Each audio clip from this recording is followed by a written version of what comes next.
everyone. My name is Diane Rosenberg, and I'm the Executive Director of Jefferson County Farmers and Neighbors, a consultant with the Socially Responsible Agricultural Project, and a co-founder of IRA. For the last year, I've worked with many community groups that oppose a factory farm. I worked with one such group in Jefferson County that faced a 24-head hog confinement back in 2016. This is a testimonial by a neighbor, Joel Brezner, who was unable to be here today, but he asked me to share it with you. I live in Jefferson County, about 1.5 miles from a CAFO that was built in 2016. It's immediately adjacent to a neighborhood with several families with small children. I'm very concerned about the health of these children, as I know having to breathe noxious air can have a huge negative impact for a young person. Just before the construction began, I organized 2 neighborhood meetings to express my concern about how the quality of life would be seriously negatively impacted from this CAFO, and that the values of homes in the neighborhood would be greatly reduced. Many neighbors came to both meetings, and surprisingly, the CAFO owner showed up to the first one. During the meeting, several neighbors expressed concern about the negative impacts. But the CAFO owner said more than once, "The law is on my side."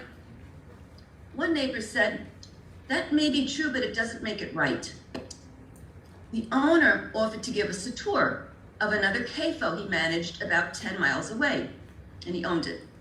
My wife and I and 2 others did in fact visit it, and we all went inside for just a minute. He thought the smell wasn't bad at all, but I thought it was awful.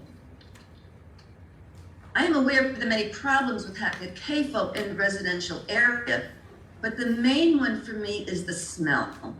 Last year, for example, the smell was a real problem on many days, especially in the summer, and at times it was very hard to be outside at all.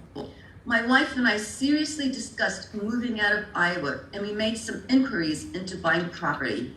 By the way, they have a lovely place that they were thinking of leaving. I object to CAFOs in general, as I feel they are cruel to the animals, in addition to the great negative impacts on people living nearby. My summary is that if a CAFO absolutely must be built, it should be located at least many miles away from any occupied family homes. The owner also had another plot several miles away from us, but he said he couldn't build it there because it was close to a country club, and that those people would not let him do it, meaning the rich have clout, but ordinary people just have to live with it. Thank you, Joel. Well, ordinary people don't have to live with it if the state legislators did their jobs for people and not corporations and passed a factory farm moratorium. I encourage you to keep urging the legislators to support the moratorium bill. Don't give up, and vote out anyone who won't support it. Thank you. Yeah.